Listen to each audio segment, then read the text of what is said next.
सलामुअलैकुम। आज का ये वाकया बहुत ही होलनाक और सच्चा वाकया है। एक बेचारे बाप का जिसको उसके बच्चे बीमारी की हालत में उसे घर छोड़कर सैर को चले गए और जब वापस आए तो बाप को इस हालत में पाया। ये बदबख्त बच्चे और बदबख्त बाप कौन था, आज की इस वीडियो में आपको बताएंगे। ये बहुत ही इबरतनाक वाकया है और यकीनन आपकी दिलचस्पी का बायस होगा, तो इस वीडियो को पूरा जरूर देखें और कमेंट में अस्तगफार लिखकर अल्लाह की कुदरत चैनल को सब्सक्राइब कर दें। शुक्रिया। दोस्तों, वो बदबख्त बाप एक आला ओहदे पर फाइज सरकारी मुलाजिम था। उसके 3 बेटे थे। तीनों सोने का चम्मच मुंह में लिए पैदा हुए और शाहाना जिंदगी गुजरती रही। वक्त तेजी से गुजरा और उसके नाम के साथ रिटायर्ड लग गया। ओहदे की मुद्दत खत्म हुई, रिटायर हो गए और अब जिंदगी का सफर इंतहा की तरफ चल पड़ा। बेटों ने बाप के ओहदे से खूब लुत्फ उठाया। कहते थे, हमें क्या फिक्र है, हमारा बाप 22 ग्रेड का अफसर है, हमारे काम खुद ब खुद बनेंगे, और बनते भी रहे। एक टेलीफोन कॉल पर सब कुछ कदमों में हाजिर हो जाता। फिर वो दिन आ गया जब बेटे ये भूल गए कि ये वही बाप है जिसके नामों ओहदे की वजह से लोग हमें सर सर कहते थे। बाप किसी बीमारी की वजह से चलने फिरने और बोलने से माजूर हो गया। बेटे कहने लगे, अब तो बाप की कमजोरी देखी नहीं जाती। एक बेटे ने कहा कि अब्बा की जायदादों माल की तकसीम करते हैं, ये ना जाने कब मर जाएं। अब तो शर्म आती है बताते हुए कि लोग क्या कहेंगे। जब लोग आते हैं तो सामने ये बूढ़ा पड़ा होता है।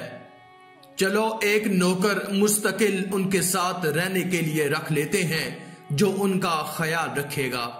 20,000 महाना दे देंगे। नौकर आ गया और उसी घर के एक कमरे में बाप को फर्श पर गदा लगा दिया गया। नौकर को कहा गया कि इसका पूरा ख्याल रखना, हमें कोई शिकायत ना मिले। बेटों की शादियां हुई। एक ने गर्मी की छुट्टियां गुजारने फ्रांस का प्रोग्राम बनाया और दूसरे ने लंदन और तीसरे ने पेरिस का, और हर जगह अपना तारफ 22 ग्रेड के अफसर के बेटे होने से शुरू करते। नौकर को ताकीद की गई कि हमारी 3 माह बाद वापसी होगी, तुम बाबा का पूरा ख्याल रखना और वक्त पर खाना देना। जी अच्छा साहब जी। सब चले गए। वो बाप अकेला घर के कमरे में लेटा सांस लेता रहा। ना चल सकता था, ना खुद से कुछ मांग सकता था। नौकर घर को ताला लगाकर बाजार से ब्रेड लेने गया तो उसका एक्सीडेंट हो गया। लोगों ने उसे हॉस्पिटल पहुंचाया। वो नौकर कोमे में चला गया। बेटों ने नौकर को सिर्फ बाप के कमरे की चाबी देकर बाकी सारे घर को ताले लगाकर चाबियां साथ ले गए।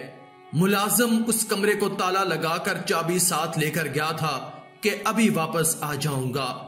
अब बूढ़ा रिटायर्ड सरकारी अफसर कमरे में लाक हो चुका था और वो चल फिर नहीं सकता था, किसी को आवाज नहीं दे सकता था। लिहाजा 3 माह बाद जब बेटे वापस आए और ताला तोड़कर कमरा खोला गया तो लाश की यह हालत हो चुकी थी जो तस्वीर में दिखाई दे रही है। मोहतरम ख्वातीनो हजरात, इबरत का मुकाम है ये वाकया। हम किस तरह अपनी औलाद के लिए हलाल और हराम की परवाह किए बगैर उनका मुस्तकबिल संवारने के लिए तन मन धन खपाते हैं और ज्यादा से ज्यादा दौलत जायदादें बनाकर उनका मुस्तकबिल महफूज बनाते हैं और सोचते हैं कि ये औलाद कल बुढ़ापे में मेरी खिदमत करेगी।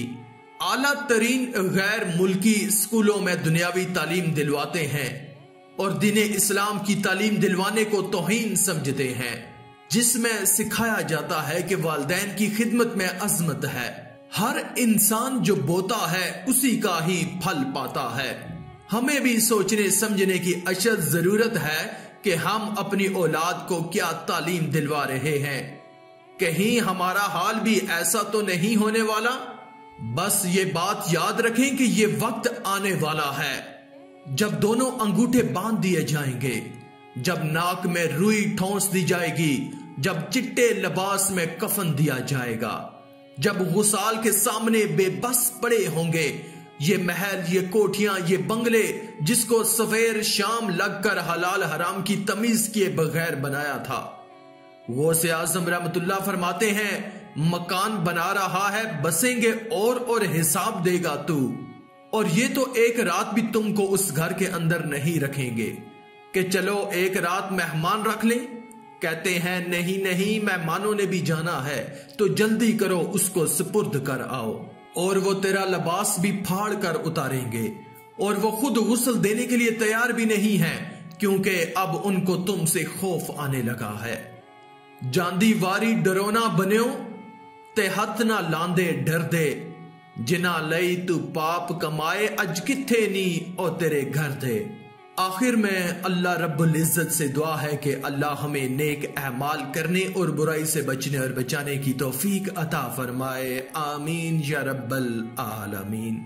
आज की इस वीडियो में था बस इतना ही। मजीद इस्लामी वीडियोस हासिल करने के लिए अल्लाह की कुदरत चैनल को सब्सक्राइब कर दें और साथ में मौजूद बेल के आइकन को दबाकर ऑल पर क्लिक कर दें। शुक्रिया।